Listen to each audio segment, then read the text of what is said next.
Kadang-kadang ada juga orang bisanya cuma baca latennya, dia berani juga mendebat. Oh ini kan apa huruf ini, huruf. Jadi ada juga orang kadang-kadang, nah, saya belum mengerti agama, gimana mau ajak orang? Penting diajak dulu.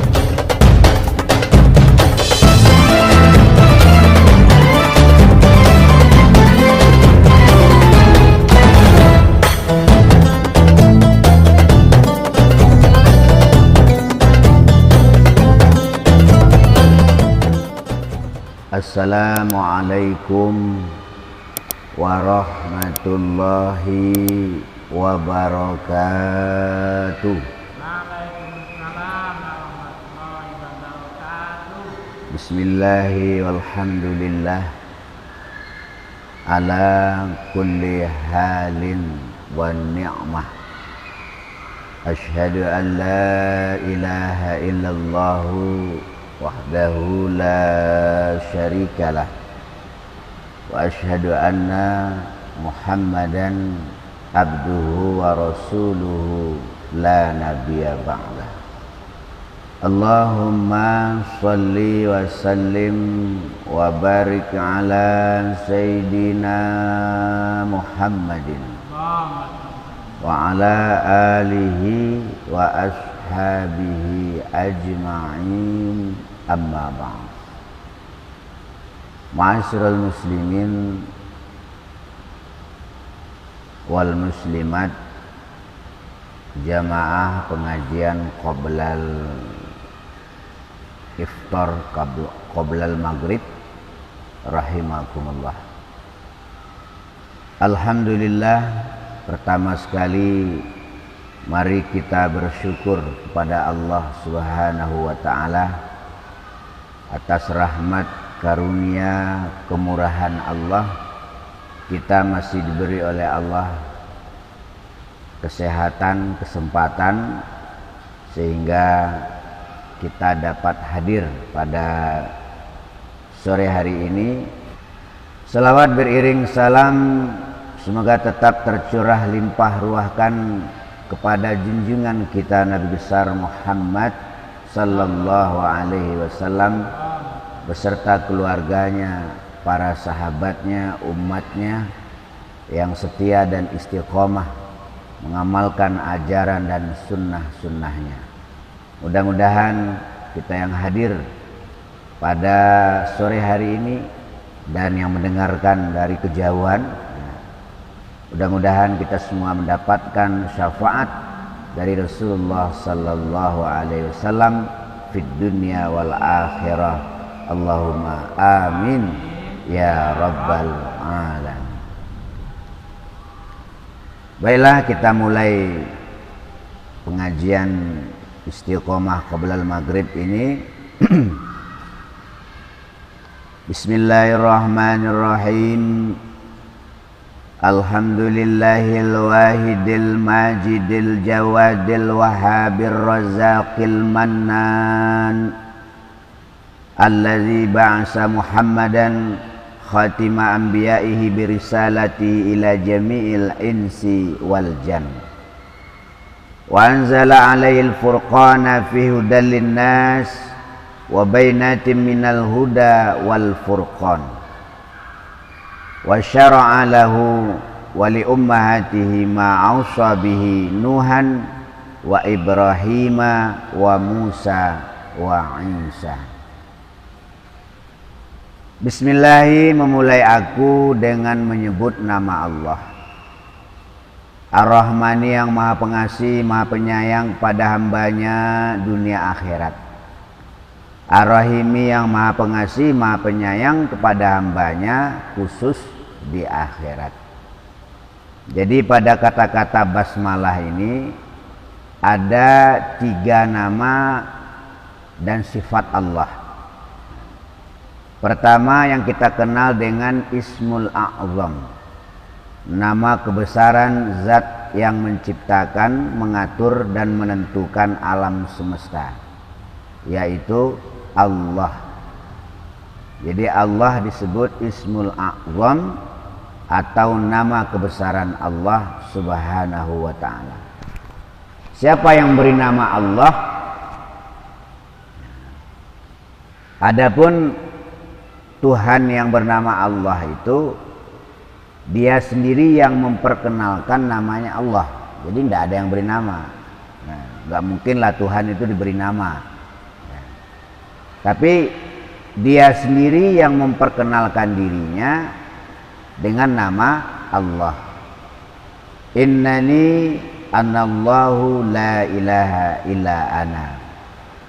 Sesungguhnya aku adalah Allah, tidak ada Tuhan selain aku. Wa aqimus shalah li zikri. Jadi nama Allah itu adalah zat yang wajibul wujud itu sendiri yang memperkenalkan namanya Allah. Itu yang pertama.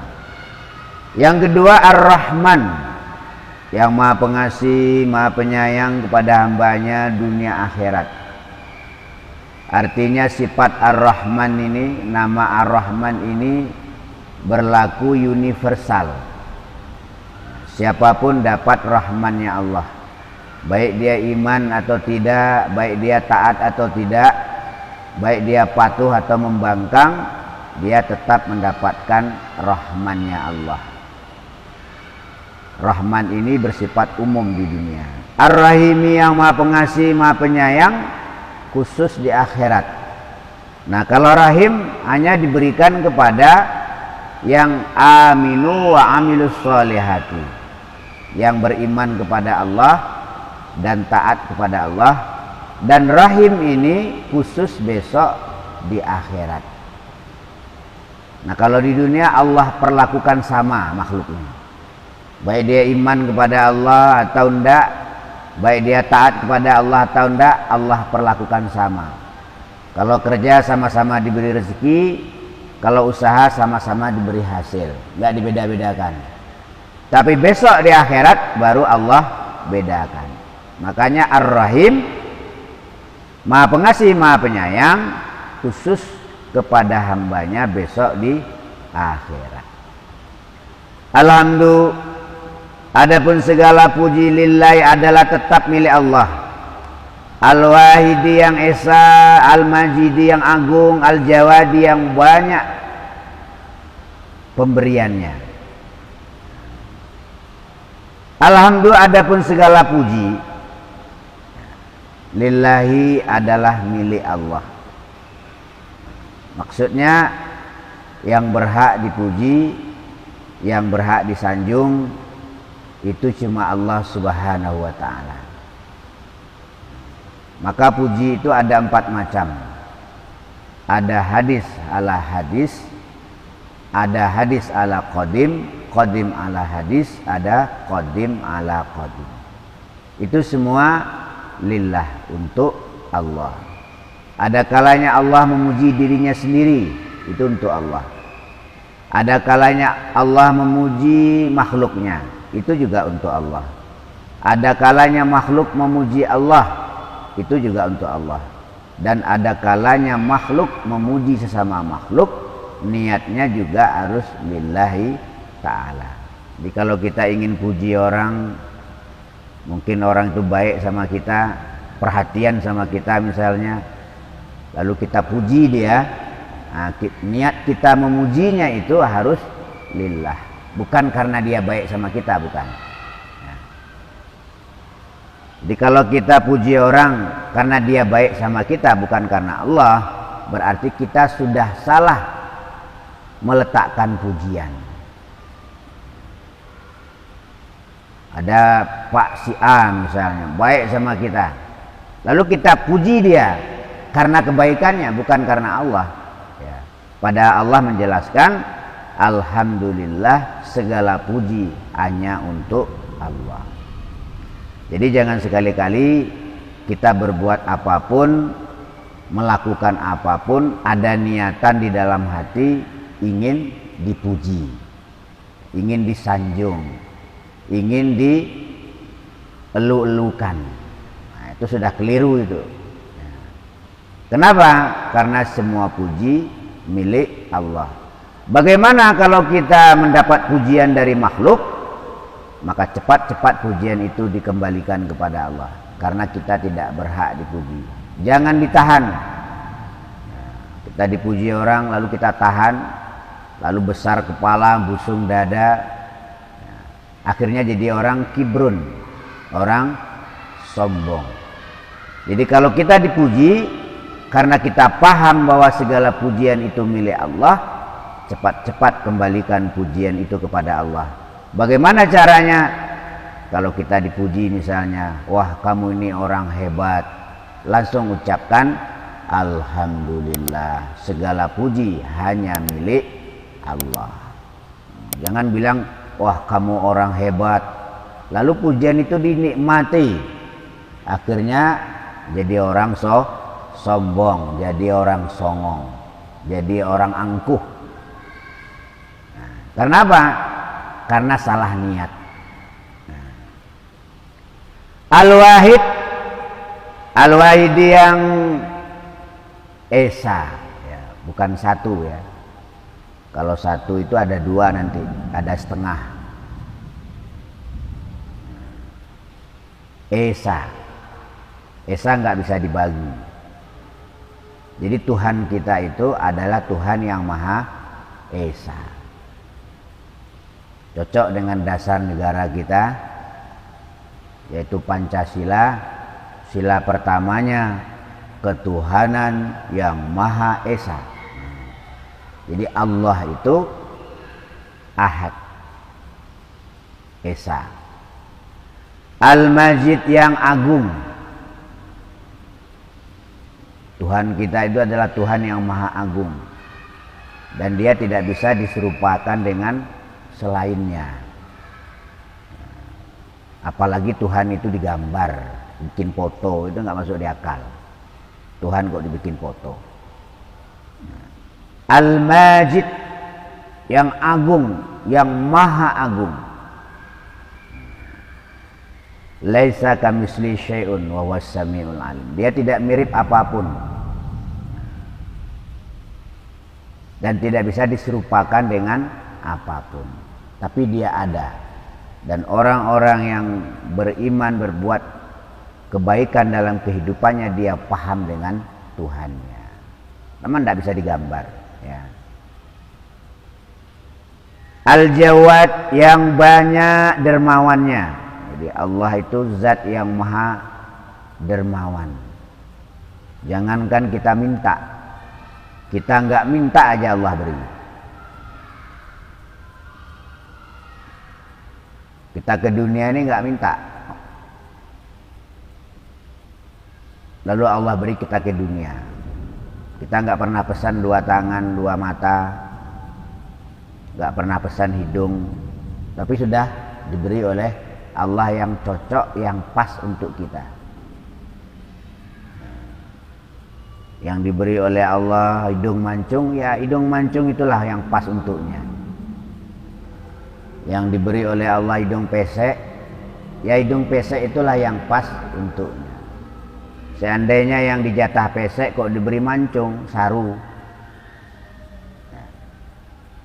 Seandainya yang dijatah mancung kok diberi pesek, ya nggak pantas. Jadi yang pantas itu yang apa Allah jatah untuk kita. Makanya ada orang operasi plastik, hidungnya dimancungin, ya itu melawan kodrat. Akhirnya nggak kelihatan indah, kelihatan menakutkan. Hidungnya mancung tapi menakutkan. Kenapa? Karena udah rekayasa, nggak asli pemberian Allah. Itu nggak boleh itu. Udah terima aja apa adanya. Bibirnya doer, ya terima aja. Itulah yang indah. Kulitnya hitam, itulah yang indah. Nggak perlu kulit hitam terus operasi plastik biar putih. Itu melawan kehendak Allah. Allah itu Maha dermawan, Al-Jawad, sangat dermawan. Jangankan kita minta sama dia, kita nggak minta aja diberi. Apalagi kita mau minta, apalagi mintanya di bulan suci Ramadan. Al-Wahhabu dan yang banyak pemberiannya. Sehingga Allah jelaskan dalam Quran, wa in ta'uddu ni'matallahi la tuhsuha. Seandainya kamu menghitung-hitung pemberian Allah, nikmat Allah kepadamu, kamu tidak akan mampu menghitungnya. Jadi kalau kita di dunia ini salah tingkah, harusnya malu sama Allah. Ya. Mau berbuat maksiat, malu sama Allah. Karena apa? Karena begitu banyak pemberian Allah yang Dia berikan pada kita. Fabi ayyi ala'i rabbikuma tukadziban. Maka nikmat Tuhanmu yang mana lagi yang kamu dustakan, kamu bohongkan. Tidak ada yang kurang. Bahkan sudah melimpah nikmat itu. Karena manusia di dalam menikmati pemberian Allah dengan nafsunya, tidak dengan keimanan dan ilmunya, maka perasaannya kurang. Ya. Gak ada syukurnya. Ar-Razzaq, yang banyak memberi rezeki. Al-Mannan, yang banyak belas kasihan. Kita teruskan. Allazi ba'asa Muhammadan khatima anbiya'i birsalati ila jami'il insi wal jan wa anzala 'alaihil furqan fi hudal linnas wa bainatin minal huda wal furqan. Allazi zat, bahasa yang mengutus siapa Allah Muhammadan kepada Nabi Muhammad, khatimah anbiya, yang menjadi penutup para nabi-nabi. Nabi Muhammad adalah khatamul anbiya, penutup para nabi. Artinya tidak ada lagi nabi, tidak ada lagi rasul setelah Nabi Muhammad. Jadi kalau ada sekarang orang ngaku-ngaku jadi nabi, ngaku-ngaku jadi rasul, itu sudah jelas bohong. Itu jelmaan setan, itu iblis.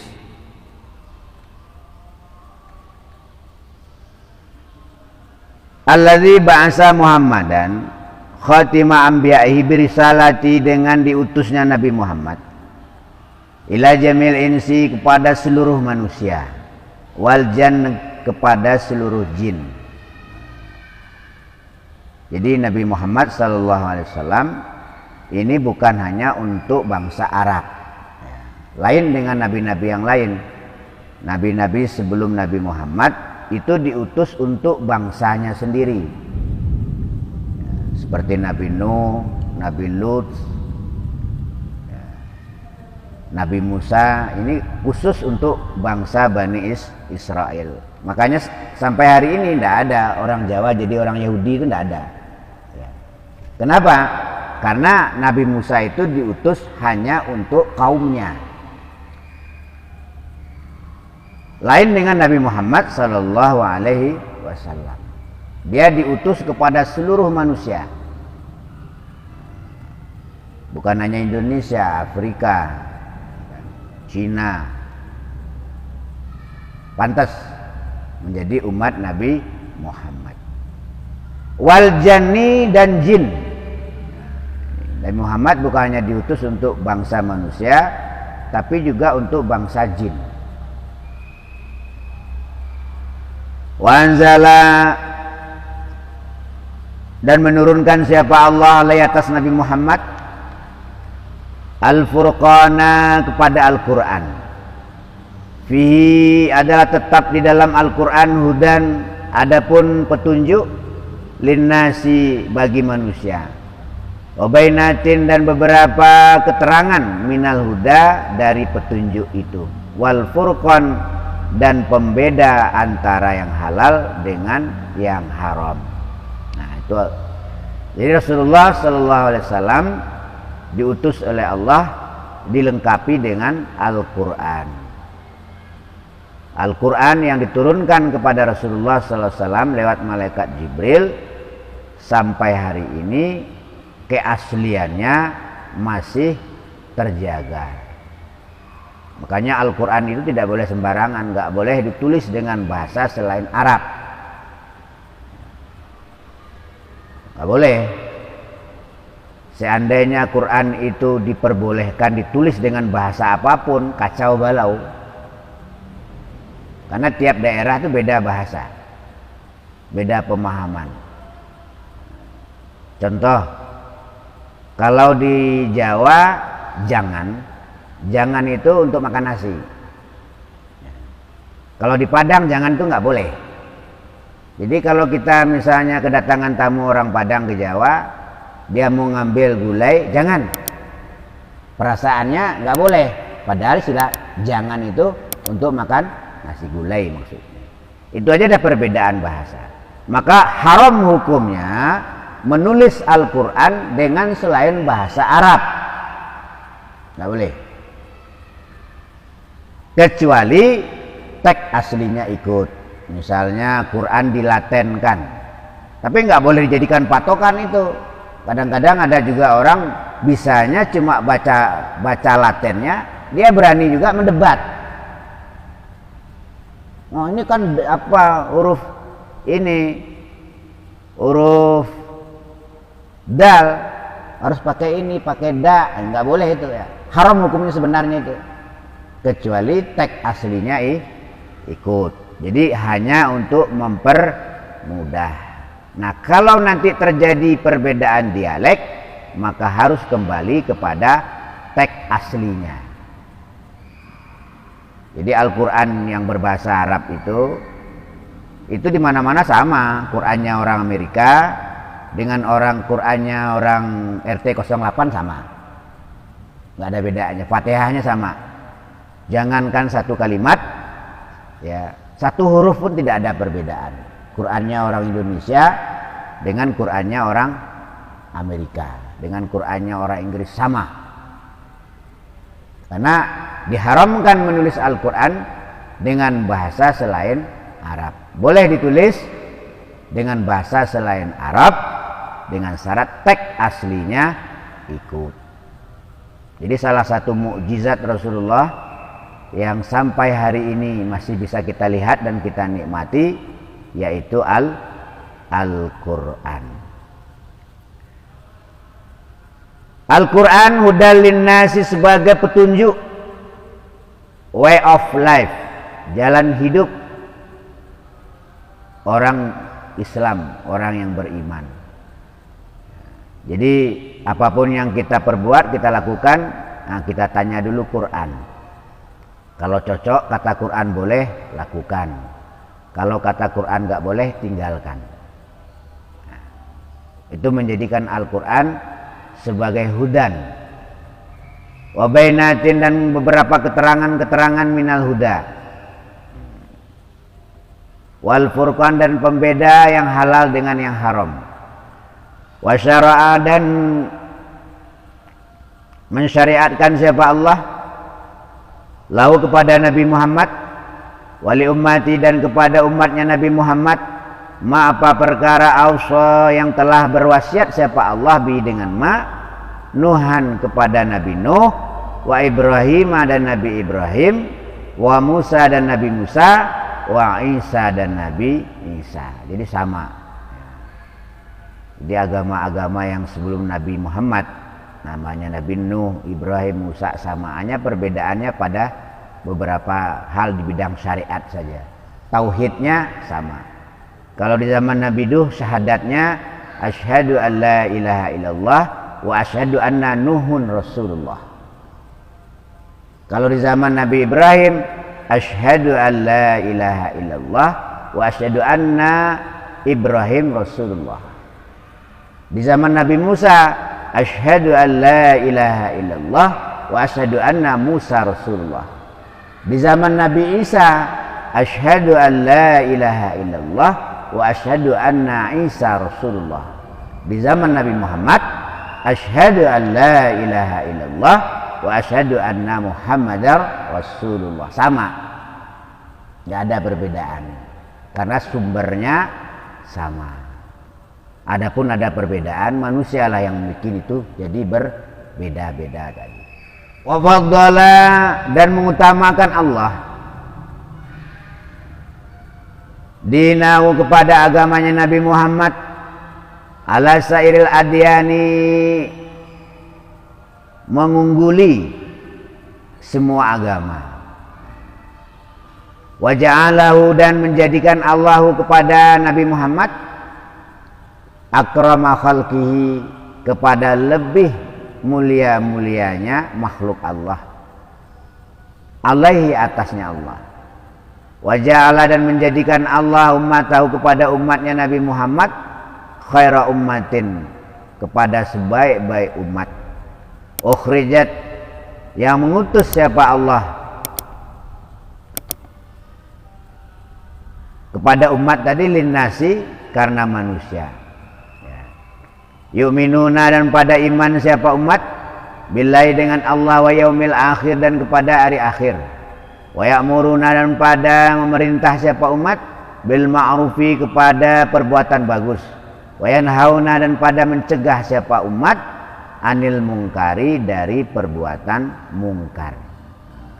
Jadi Nabi Muhammad adalah sebaik-baik makhluk Allah, dan umat Nabi Muhammad adalah sebaik-baik umat yang diutus kepada seluruh manusia, mengajak beriman kepada Allah. Jadi dakwah itu hukumnya wajib. Orangnya mau percaya atau enggak itu urusannya dia. Yang penting kita ajak dia iman kepada Allah Subhanahu wa ta'ala. Jadi dakwah dengan mengajar lain ya. Nah, jadi ada yang sekedar mengajak beriman dan taat. Nah, bagaimana cara beriman dan taat itu tugasnya para ulama. Jadi ada juga orang kadang-kadang, nah, saya belum mengerti agama, gimana mau ajak orang? Penting diajak dulu. Soalnya ngajak dengan mengajar lain. Kalau mengajar harus punya ilmunya, kalau ngajak ya tinggal ngajak doang. Baiklah, kita lanjutkan pada kesempatan besok.